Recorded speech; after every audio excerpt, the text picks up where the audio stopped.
आज मु आपण सहित सेयार करिछि पश्चिम ओडिशार गोटे फेमस रेसिपी करडी भेंडी बेसर। ये बेसर बहुत टेस्टी भी लगी थाए।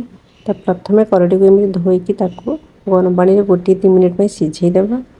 तापर आम भेंडी को एमती छोट छोट साइज रे काटी नेबा। आपन चाहिए भेंडी को बड़ साइज रे भी काटी पारिबे। आपण समस्त तो जानिथिबे करडी गजा बाउंस रो प्रस्तुत होई थाए। एबे भेंडी काटी साला पर हम ता सहित गोटे टमाटो को भी एमती छोट छोट साइज रे काटी नेबा।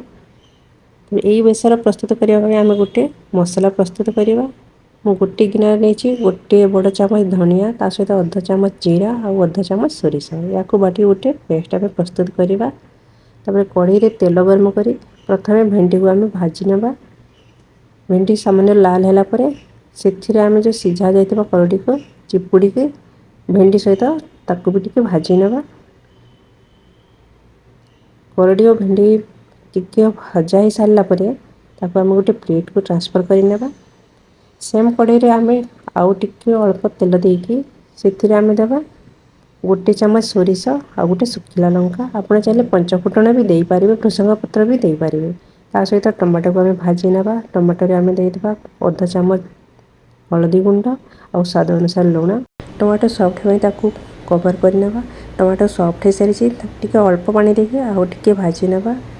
तापर आम बेसर पकईवा मुझे 3 बड़ चामच दही आउ यहाँ फ्रेश दही। दही बेसी खट्टा हैनी आपड़ चाहिए खट्टा दही भी नहीं पारे। तापर दही को एमती फेंटी देवा तार लम्स रही। तापर एबे आम टमाटो रे देदेवा बटा जाइथिबा बेसर आ अल्प समय भाजवा बेसी समय भाजबेनी नहेले यहाँ सोरिष मसला पिता लगे। तापर ये टिके अल्प पानी देके गोले नेबा। तापर यार ऊपर आम दही ढालिबा।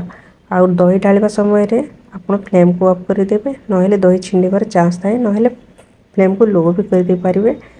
तापर आउ टिके अल्प पानी देके एथिरे मिक्स कर देबा। आपण जेतिकी झोल चाहिए सेतिकी रखिबे। दही दे सारला परे आपण एमते लगातार गोलेबे नहेले दही छिंडीबार चांस थाए। दही पानी फुटी सारला परे आम एथिरे पकेबा भजा जाइथिबा करडी आउ भेंडी आउ ताकू मिसेकी 3 ରୁ 4 मिनिट जाए एमती खोलारे पुणी फुटेबा। एबे आम एथिरे खंडे आंबुल देदेबा कहीं दही बेसी खट्टा हैनी। आपन जदि चाहिए बिना दही रे भी को प्रस्तुत करि परिबे। खाली आंबुल रे भी प्रस्तुत करि परिबे। खाली टमाटो रे भी प्रस्तुत करि परिबे।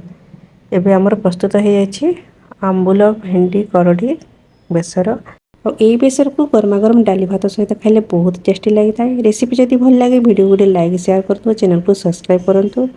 और यही बेसर सहित जदि कंचा लंका को दलिकी खाइबे तारे यार टेस्टा आहुरी बढ़ी जाए। आपण एमती थरटिए बनेकी देखंतु।